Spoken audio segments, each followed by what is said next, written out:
Hi there. My name is Reena Gopal. I'm with the Edmonton Federation of Community Leads Indigenous Projects, and I'm here today to talk to you about alleviating barriers and working with First Nations people, working with First Nations people and communities. So,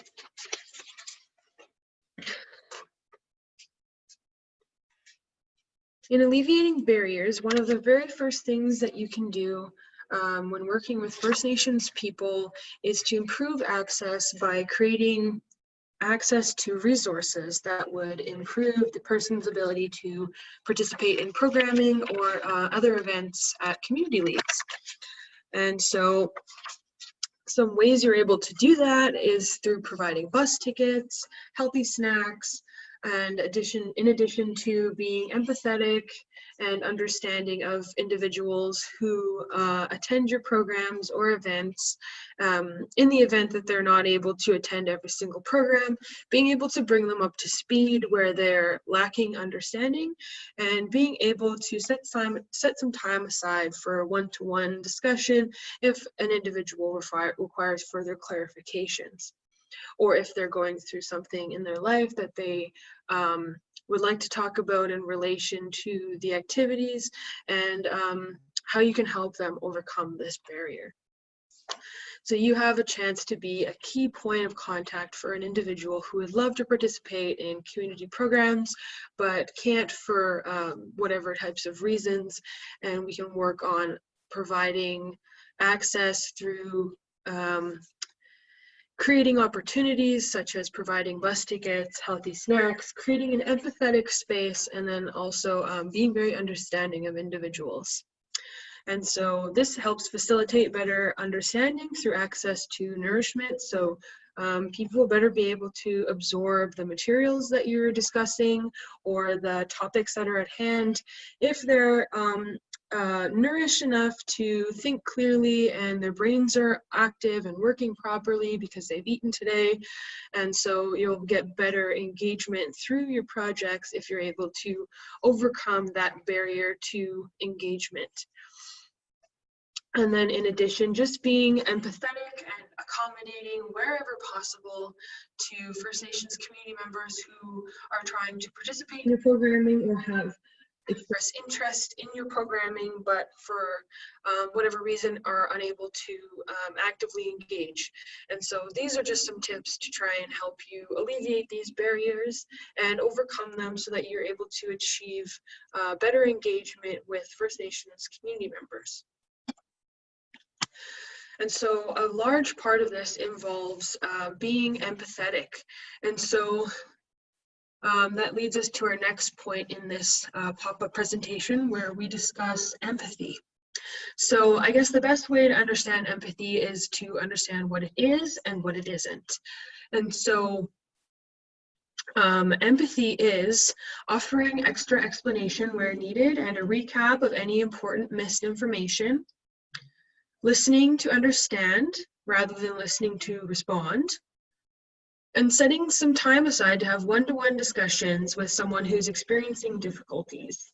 And so this could be anything from helping someone to better understand the activities or to help someone understand how they can overcome a barrier in their life and what resources we have to help them with that so that they can participate or be better engaged in the activities or events. And so now we're going to look at what empathy isn't. And so empathy isn't telling individuals that they must have perfect attendance in order to have a full understanding. So if individuals require further clarification and have missed a previous event or part of the program, rather than just saying, oh, you should have been here last time, just taking time to really bring that individual up to speed. And if there's maybe multiple individuals who need to be brought up to speed, maybe just taking a few minutes at the beginning of the program just to say, hey, we realized a few people weren't here last week, so we would just like to bring you up to speed. This is what you missed. And so just kind of like Cole's notes of what happened previously, just so that people are aware of what's happening and how they can continue to be engaged in your programming or events. And so further to that, empathy isn't listening to respond, it's listening to understand. So when you're only listening to someone to respond, that becomes very clear to them, and then the person ends up feeling unheard. And so if you're in these types of interactions with people who have expressed interest in your programming or events at community leagues, you may disengage them if you're not listening to understand rather than listening to respond. Also, being rigid and strict with time and accommodation and providing no additional support outside the scope of general duties. So if you're a facilitator for a programming event, or if you're working with a community league and you're facilitating some type of programming, just, keep in mind that, like, people may be a few minutes late, or they may have difficulty finding childcare, and they may have other barriers, like maybe economic barriers or other socioeconomic barriers that could prevent them from participating in these programs, even though they may have already expressed interest and want to participate. And so just being, like, fluid and kind of laid back with your approach will definitely encourage more engagement from First Nations peoples in your communities.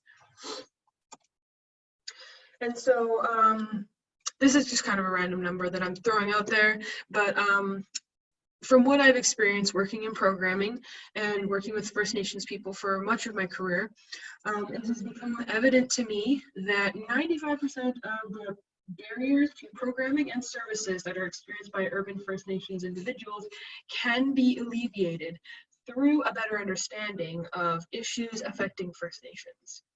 And so, in addition, implementation of simple solutions to alleviate these barriers can drastically improve engagement.